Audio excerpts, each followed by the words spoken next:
За хэвлэлийн хуралд оролцож байгаа хүмүүсийг танилцуулъя. За хууль зүйн ухааны доктор профессор Баатарж багш байна. За иргэдийн шударга шүүх төрийн бас байгууллагын тэргүүн хуульч Батялалт. За иргэдийн шударга шүүх төрийн бас байгууллагын өдөр зөвлөлийн гишүүн Амар сайхан. За хуульч, эрхцүүлч, инх төвшин гээд хүмүүс хэвлэлийн хурал зарлж байна. За та бүхэн би сэтгүүлч, чөлөө сэтгүүлч Наранбаатар. Тоон дотор үсэг гэлэгч Наранбаатарын дүү хийж явна гэж зарим нь бас гайхчихж магадгүй.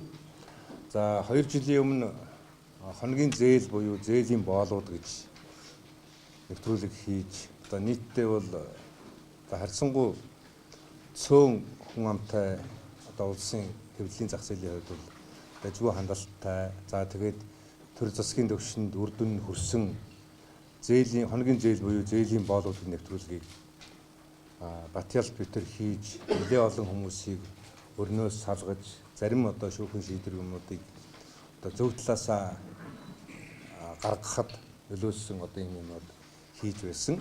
За тэгээд энэ одоо босромог бас зарим асуудлын хүмүүсттэй холбоотой хэвлэлийн хурал дээр хамт оролцооч гэдэг одоо хүсэл тавьсан дагуу энд оролцож байгаамаа. За сүүлийн үед улсын хурлын гишүүн Нямбаатар Монгол улсын шүүхтэй холбоотой асуудлуудыг олон нийтийн анхааралд хавьяатсан. За шүүхийг угаасаа сайнтай муутай, захиалагтай, даалгавартай гэдгийг бол ерөнхийдөө манайхан ярилцгаад. Тэгэхдээ энд одоо бас нэгэн шинэ баримтыг дэлгэх гэж байна. Бас арайч бас энд тулцсан байсан гэж бас арай бодсонгүй. За энд Монгол улсын үйл ажиллагаа явуулж байгаа Хаан банктай холбоотой Хаан банкнаас Монгол улсын дээд шүүхэд явуулсан нэгэн бичиг байна. За энийг би бас та бүхэнд уншия. За Монгол улсын дээд шүүх хэргийн танхимын тэргүүн танаа. Орон нутгийн шүүгч ажилтнуудаас ирүүлсэн санал хүсэлтийг судлан үзээд шүүхийн ерхий зөвлөлөөс Хаан банктай хамтран бүх шатны шүүгч ажилтнуудын нийгмийн аж ахуй орчныг сайжруулах зорилгоор тэдэнд санхүүгийн эд бүрэн үйлчлэгээ үзүүлэх, уян хатан нөхцлөөр цалингийн зээл олгох, орон сууц худалдаа авахтан зориулж хөнгөлөлттэй нөхцлөөр зээл олгохоор харилцсан тохиролцож хамтран ажиллаж эхэлснээс хойш даруй 1 жилийн хугацаа өнгөрч байна. Энэ хугацаанд шүүхийн бүх шатны ажилтнуудад хөнгөлөлттэй нөхцлөөр орон сууц хашаа байшин худалдаа авахтан зориулж Хаан банкнаас 174 шүүгч ажилтнанд зээлийг олгож тэдний амьдрал ахуйд нь бодиттой хувь нэмрээ оруулжээ. Хаан банк нь нийгмийн хөгжилд хувь нэмрээ оруулах, орон нутгийн хөгжлийг дэмжих зорилгоор дээрх ажлуудыг зөвхөн шүүхийн байгууллагатай хамтран зохион байгуул хэрэгжүүлж байгаа бөгөөд манай хоёр байгууллагын энэхүү хамтын ажиллагаа харилцсан үр дүнтэй эрчимтэй хэрэгжиж байгаа сэтгэл хангалуун байдаг.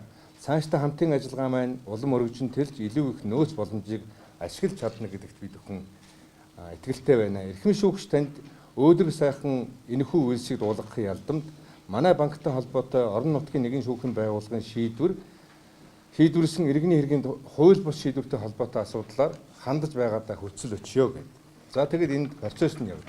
За хамгийн доод талд нь иймд эрхэм шүүгч таныг уг хэргийг тусгайлан авч үзэж хэргийг тал хүрээсд нь бүрэн бодиттой шинжилэн судалсны үндсэн дээр нотлох баримтыг зөв үнэлж дүгнэн үнэн зөв шударга шийдвэр гаргаж өгөхийг туслахыг хичээнгүйлэг хүсье. Хаан банкны талд шийдвэр гарвал шударга болох юм байна л да. Тэгээ бид бүхэн шүүгцэг эмээн сайтаас үзлээ. Үндсэндээ 2000 би ганцхан жилийн материалыг бид бүхэн судалсан. Тэгэхэд үндсэндээ 2013-аас 14 оны цаашаа маш олон хэрэгүүд байна. 13-аас 14-ний хооронд 34 хэрэг Хаан банктай холбоотой шийдэгдсэн байхад 100% Хаан банкны тал шийдэгдсэн жишээ. Тэгэхээр Хаан банк хаанхын банк вэ? Монголын банк гэж бид бүхэн бодож байгаа байх. Тэгтэл үгүй л дээ. Монголын шүүх зөвхөн дээдсийн, албан тушаалтны, мөнгөтэй төрхтэй хүмүүсийн талд үйлчилдэг юм байхаа гэж бодсон чинь бид бүхэн эндүрч байна. Монголын шүүх гадны гар хөл болсон юм байна. Хаан банкны үндсэн хувьцааны 41.3% нь Японы Sawada Холдинг гэж компани эзэн Sawada гэж хүн. HS International гэдэг Хонконгийн компани 13.1%, 5 богд компани 22.96%, олон улсын санхүүгийн корпорац 932% эзэмшдэг. За хулан гээд Баатар сайхан захирлын гэр бүлийн хүн бий 1332%. Үндсэндээ 60% нь гадаадын эзэмшилд байдаг банк, Монгол улсын шүүхийг Монгол улсын шүүхийн байгууллагад ажилладаг ажилтнуудыг орон сууцчлуулах, бас зээл өгөх нэрийдлээ. Тэгээд дээр нь бол арай хэтэрхий даварцсан. Танхимынх нь ерөнхий шүүгчд нь бид ийм асуудлыг чинь шийдсэн юм чинь бидний асуудлыг ингэж шийдэж өгөө гэсэн бичигөө сууж байдаг. Үндсэндээ практикийн харангуут 1 жилийн дотор 34 хэрэгээс 34-үүлээ хаан банкны тал шийдэгдэх жишээ нь. За хаан банкны түүжийн гишүүд дийлийнх нь 8 хүн байдгаас 6 хүн гадаадын хүн байна. Sawada Mishima, John Law гэд Хонконг хятадын хүн, Jimal Massum, НАТО, Adigare Francis. За тэгээд Баатар сайхан хулан гэсэн энэ хүмүүс байна. За ингээд энэ тухай манай судлаач нар дэлгэрүүлж ярина. За дараагийн нэг асуудал байна. Монгол улсын харилцаа холбоо хэний мэдэл байгаа юм бэ? Одоо бидний барьж байгаа утас, бидний хэрэглэж байгаа интернет. Монголын харилцаа холбоог гадныхан ханж, Монголын эрх мэдэлтнүүд, албан тушаалтнууд, дарга зэргүүд нь гадаадынхны хяналтанд үйл ажиллагаа явуулж. Монгол улсын интернетийн урсгалын тухай би энд тодорхойл ярих гэж байна л да. Интернетийн урсгал бөөний жижиглэнгийн транзит урсгал гэж. За энийг одоо манай амар сайхан хэвлэлийн байгууллагад оролцож байгаа өөрөө инженер мэргэжилтэй хүн энэ тухай илүү тодорхой тайлбарлах байх. Гадаадын 98%-ны 85% эзэмшилтэй Mobicom-ийн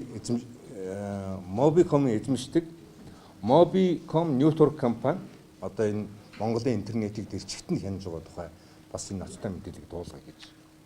За 63.9% нь Голланд бүртгэлтэй KDDI Overseas Holdings гэдэг компани. За 34.9% нь бас Голланд бүртгэлтэй за бидний мэдих Sumitomo. За 115% нь манай Монгол эзэмшилтэй Newcom компани байдгийн байна.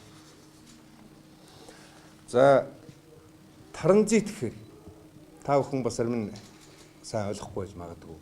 Одоо үндсэндээ бол манай дээгүүр нисээд өнгөрч байгаа онгоцноос бид хүн татвар авч тодорхой хэмжээний төсөө бүрдүүлдэг.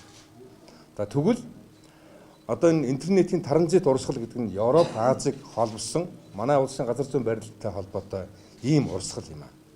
Тэгэхээр энэ гурван эрхийг транзитийн бөөний жижиглэнгийн гурван эрх нэг компанид байж болдгүй юм хуультай. Энэ эрхийг Mobicom Network компани авсан байж. 1 жилийн дотор үйл ажиллагаа явуулаагүй гэд харилцаа холбооны зохицуулах хорооноос журмын дагуу эрхийн зурцалж. Mobicom Network компани засгийн газрын хэрэглэх газар дарга Мөнх хотод хандаж, захиргааны шүүхэд хандаж. Тэгээд 2017 оны 4 сарын 14 гэдэг нэг алдартай өдөр байна л да. Засгийн газрын хэрэглэх газрын дарга Монгол улсын сайд гадаадын хөрөнгө оруулагчдыг дэмжих зөвлөл, хамгаалах зөвлөл гэж байдаг юм байна. Энэ зөвлөлийг хуралдуулаад өөрийнх нь доотлын агентлаг харилцаа холбооны зохицуулах хороонд энэ зөвшөөрлийг цуцалсныг буруутгаад энэ зөвшөөрлийг дахин өг. Нэгдүгээр. Хоёрдугаарт нь Mobicom компанид дахин өгөхөд одоо өөрсдийнх нь мэдээллийг өг. Гуравдугаарт нь захиргааны хэргийн шүүх 4 сарын 14-ний өдөр хуралдаад энэ эрхийг нээсэн байх жишээ.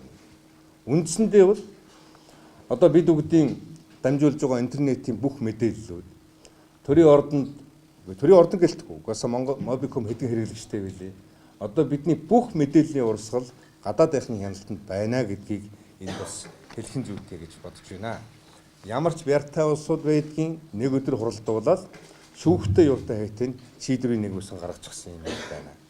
За 3 дугаар асуудал нь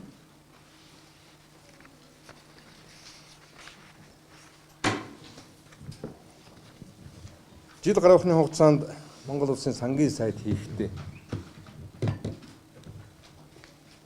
36 тэрбум төгрөгийн нөөтийн буцаалтыг өөрийнх нь компанид хийчихсэн нэг хүн байна. Монгол Улсын сангийн сайд асан Чойжсүрэн. За энд би яг тодорхой болгохын тулд улсын хэмжээнд нийтдээ жилд 110 орчим тэрбум төгрөгийн нөөтийн буцаалт хийдэг юм байна. За өнгөрсөн 1 сарын 20-доор за зарим нь 2 сарын ихэр байх. Бид өхөн 50 100 зарим нь 200, зарим нь 400 мянган төгрөгийн нөөтийн буцаалт бидний дансанд орж бид ямар их баярлж байв. Бид нар тэрбумаар нь ярьсаар байгаад тэрбум гэдэг төгрөгийн төсөөл байхгүй болсон байна л да. Тэрбум төгрөг харсан хүн байна уу энэ дотор? Байхгүй. 400 мянган төгрөг авчихаа бид өхөн яаж баярлж байлаа? 400 мянган төгрөг авсан хүн бас нэлээ их юм худалд 8 сая төгрөг баг шүү. Ни худалдаа авалт хийж байж 400 мянган төгрөг авах байх. Үндсэндээ бид 400 мянган төгрөг авчаа баярлж байхад тэнд 36 сая төгрөгөөр хүн өөрийнхөө компанид нөөтийн буцаалт хийчихээс сууж.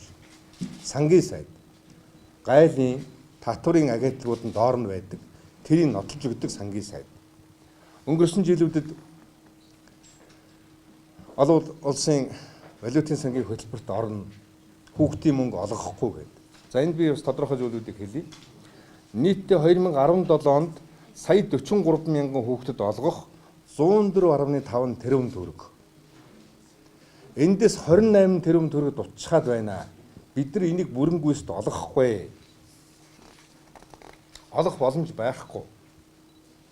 Гэж байсан 28 тэрбум төгрөг Монгол улсын бүх одоо хүүхдийн 40% нь олох байсан мөнгө дутаад байна гэсэн хүн өөрийнхөө хувийн компанид 36 тэрбумыг олгочихоо сууж. Одоо энэ яасан барагддаггүй шунал, яасан одоо хулгайч зан гэх юм уу? Та бүхэн муухай сонсогдож магадгүй. Яг үүндээ бол одоо энэ бүхнийг та бүхэн хэвлэмдээлээр дамжуулах юм бол Чойжсүр өөрөө үзэх байх. Тэр бум.